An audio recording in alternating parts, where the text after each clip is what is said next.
ये जो सब अमेरिका का राष्ट्रपति है डोनाल्ड ट्रंप, उन्होंने 50% टैरिफ लगा दिया है इंडिया के ऊपर। 50%, क्या 25% क्या टैरिफ, क्या फर्क 25%। पड़ेगा इससे? हम्म।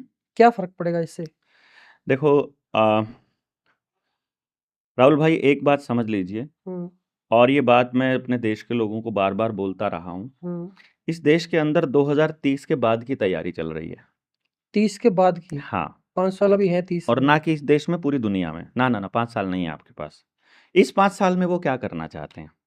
कौन? जिनका ये खेल है, जो नरेंद्र मोदी को भी कंट्रोल करते हैं और जो सोनिया गांधी को भी कंट्रोल करते हैं, हम्म जो नवीन पटनायक को भी कंट्रोल करते हैं, नीतीश कुमार को भी कंट्रोल करते हैं, ममता बनर्जी को भी करते हैं, चौटालाज को भी करते हैं, घोटालाज को भी करते हैं, हुड्डास को भी करते हैं, मुलायम सिंह को भी करते हैं, और योगी को भी करते हैं। हम्म जो वहां जाकर हाजिरी लगाते हैं, जिसका नाम है वर्ल्ड इकोनॉमिक फोरम, दुनिया भर के फॉर्चून 500 के टॉप के कुछ अमीर लोग, कुछ दिखने वाले और कुछ ना दिखने वाले, हम्म जो इस पूरी दुनिया पर राज कायम करना चाहते हैं, हम्म वो पूरी दुनिया के सत्ताधीशों और विपक्ष दोनों को कंट्रोल करके चलते हैं। उनकी लॉबिंग यहाँ रहती है। पहले वो काम किया करता था भारत में शरद पवार, और बाद में इस काम को करने लगा अब प्रशांत किशोर करता है यही काम, लाइजनिंग का काम करता है। वो कभी राहुल गांधी के लिए पंजाब का चुनाव मैनेज करता हुआ दिखाई देगा, कहीं वो नरेंद्र मोदी के लिए यूपी का चुनाव मैनेज करता हुआ दिखाई देगा, और फिर वो बिहार में जाकर के अपनी पॉलिटिकल पार्टी भी बना लेगा, और फिर भी वो सबके संपर्क में रहेगा। नरेंद्र मोदी की सरकार जो पहली बनी थी 2014 में, उसमें वो कैबिनेट मिनिस्टर का दर्जा प्राप्त आदमी था, तो इसलिए आप उसकी समझ सकते हैं। और वो विल गेट्स का सबसे खास आदमियों में से एक है, तो उसका आप रोल इसके अंदर पूरे के पूरे खेल में समझ सकते हैं। तो वो जो 2030 के बाद का जो ऑर्डर लेकर के आना चाहते हैं, जिसे वो नई विश्व व्यवस्था, न्यू वर्ल्ड ऑर्डर कहते हैं, उस न्यू वर्ल्ड ऑर्डर में वो क्या कह रहे हैं? आपके पास रोटी कमाने का कोई भी साधन आपका अपना नहीं रहेगा, कमाने का और ये खाने बात तो का। हम शायद कर चुके हैं। ठीक है। ये अब आपने उसके बात काफी लिए, पिछले पॉडकास्ट में नहीं नहीं, मैं हमारे वहां को जा ही नहीं बताई रहा है। हूं, मुझे हाँ मालूम है मैं जहां जहां चुका हूं, मुझे हाँ पता है उसके बाद की क्या बात रह गई थी उस हम्म वक्त और अब क्या बोलना है। हम्म वो ऐसी व्यवस्था लाना चाह रहे हैं। उस व्यवस्था को लाने के लिए उस देश के लोगों को भूखा नंगा बनाना जरूरी है। तो उनकी जमीन छीननी पड़ेगी, उनसे पानी के अधिकार छीनने पड़ेंगे, उनसे बीज का अधिकार छीनना पड़ेगा, उनका रहने का अधिकार छीनना पड़ेगा, और सबसे बड़ी बात है, उनकी अर्थव्यवस्था को चौपट करना पड़ेगा। अब अर्थव्यवस्था को चौपट करने के क्या क्या तरीके हैं?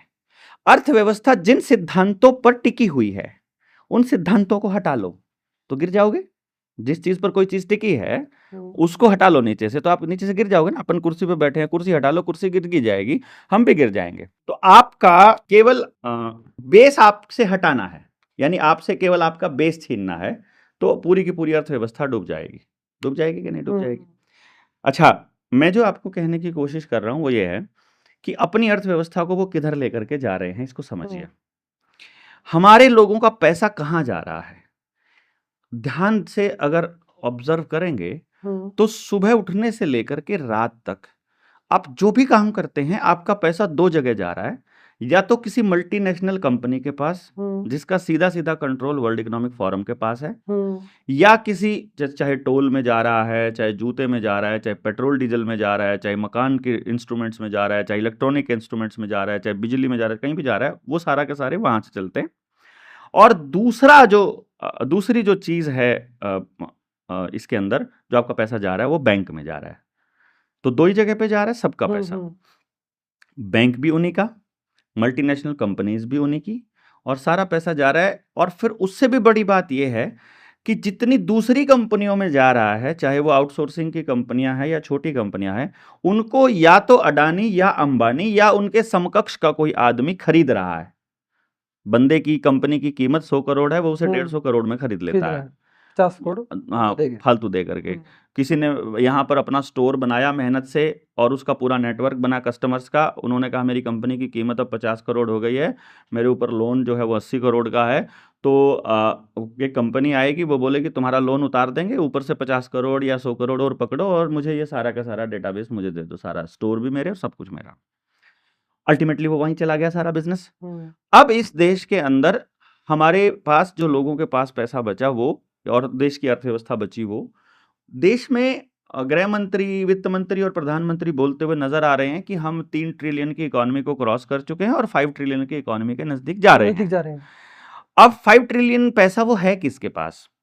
अगर आप जाकर पूछोगे किसान समृद्ध हुआ, बोले जी ना। बोले जी छोटा दुकानदार, ना। कोई हाथ से काम करने वाला कामगार, ना। छोटी कंपनियां, नहीं। यानी कि गांव समाज के पास पैसा नहीं है। पैसा बचा सिर्फ 2 लोगों के पास, या तो नौकरी पेशा लोगों के पास या बड़े बिजनेसमैन के पास। और बड़े बिजनेसमैन भी कहीं ना कहीं अंबानी अडानी के अंडर में ही आउटसोर्सिंग करके काम कर रहे हैं।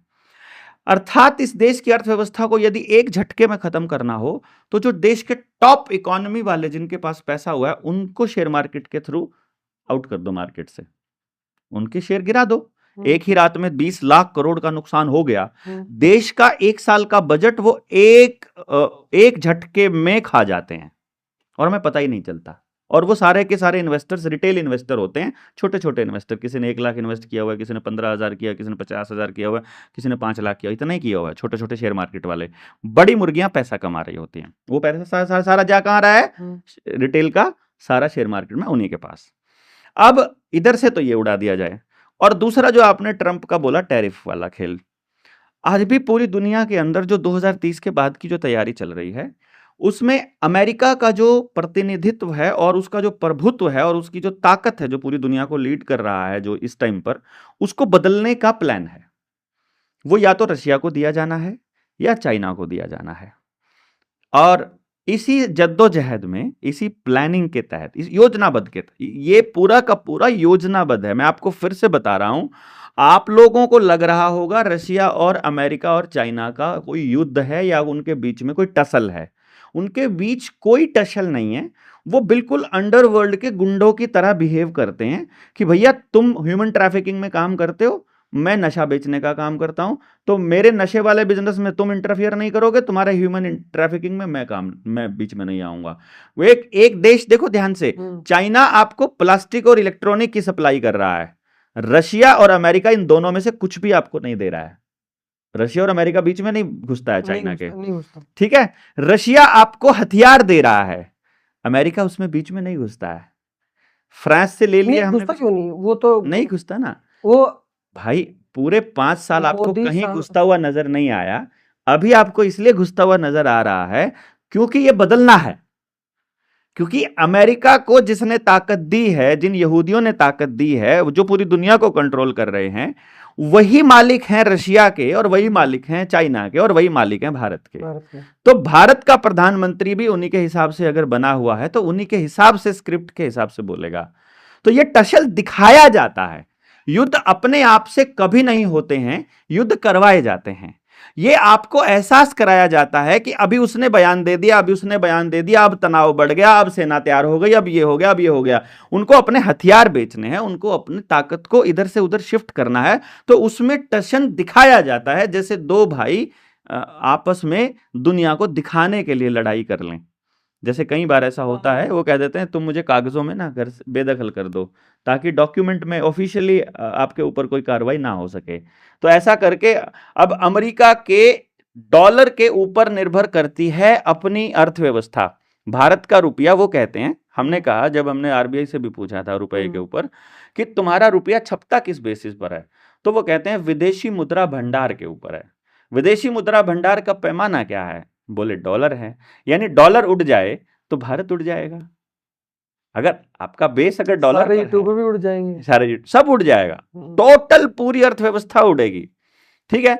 अब डॉलर को यदि उड़ाना है तो दूसरे देशों को अपनी कोई ना कोई करेंसी जो है प्रोजेक्ट करनी होगी, और फिर ये बताना होगा कि वो करेंसी डॉलर के मुकाबले ताकतवर बनकर उभर रही है। तो अगले जो न्यूज चैनल्स होंगे, अगली जो खबरें होंगी, वो किसी और करेंसी के ताकतवर होने की खबरें होंगी, जिसमें दुनिया का भरोसा डॉलर से ऑटोमेटिक, इट्स ऑल भरोसा। आप बैंक के पास पैसा जमा कराने जाते हो, देखो ना आप उसके चपड़ासी को जानते, ना आप मैनेजर को जानते, ना आप उसके मालिक को जानते, ना आप उसके कैशियर को जानते, आप किसी को नहीं जानते और आप अनजान आदमी के पास पैसा दे आते हो। देखो कमाल की बात। कारण क्या है इसका? कारण भरोसा, इट्स ऑल ट्रस्ट। और आप इस रुपए को रुपया मानते हो, this is also all trust. ये सारा का सारा आपने मान लिया है, अजम्पशन है आपकी कि ये रुपया है, जबकि ये कभी भी कोई भी आदमी 8 बजे टीवी पर आकर कह देगा अब ये आज रात 12 बजे से कूड़े का ढेर है, जो कि पहले कर चुका है। यानी ये कूड़े का ढेर ही है जिसे आप रुपया मान रहे हो। लेकिन अगर आपके पास सोना हो, मान लो उस रात में 1 किलो सोना, बदलता रहे आपकी करेंसी, सोना एज इट इज रहेगा, जितनी ऊर्जा स्टोर है उतनी रहेगी। आपके पास 1 किलो अनाज पड़ा है, उसमें उतनी रोटी बन रही थी, चाहे आपके वो 1 किलो अनाज 100 रुपए का आता हो, चाहे वो 1000 रुपए का आता हो, चाहे वो 1 लाख रुपए का आता हो। 1 किलो अनाज में जितनी रोटी पहले बन रही थी उतनी रोटी तब बन रही है। 1000 रुपए का 1 किलो है तब भी उतनी रोटी बन रही है, और 1 लाख का 1 किलो है तब भी उतनी रोटी बनेगी उसके अंदर। भैंस है आपकी, जितना दूध दे रही है, चाहे कितनी कीमत हो उसकी, चाहे 2 रुपए में आती हो चाहे 2 लाख में आती हो, भैंस उतना ही दूध दे रही है, उतना ही पोषण दे रही है, उतना ही विटामिन दे रही है, उतना ही कैल्शियम दे रही है, उतना ही खाने का सामान दे रही है, और हर 11 महीने में ब्याह करके एक और डबल कर रही है, और आपका रुपया, उसकी कीमत कम हो रही है। तो आपको पता होना चाहिए धन की कीमत कभी कम नहीं होती है, कम से कम फिक्स रहती है, नहीं तो बढ़ती। जिसकी कीमत फिक्स हो या बढ़े केवल वो धन है, सीधी सी बात है। जिसकी कीमत घट रही है वो धन नहीं, निर्धन है। निर्धन है।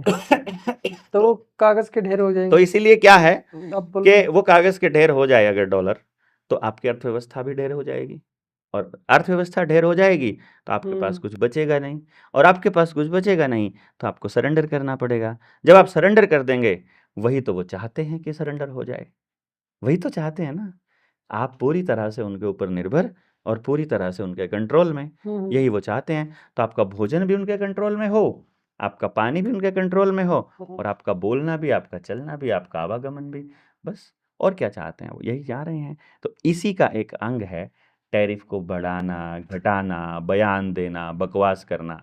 ये सब ट्रंप जो बोल रहा है, मोदी जो बोल रहा है, रशिया जो बोल रहा है, चाइना से जो खबरें आती हैं, ये सब प्लानिंग और स्क्रिप्ट के हिसाब से है, जिसको लिख करके ऊपर से वर्ल्ड इकोनॉमिक फोरम दे रहा है।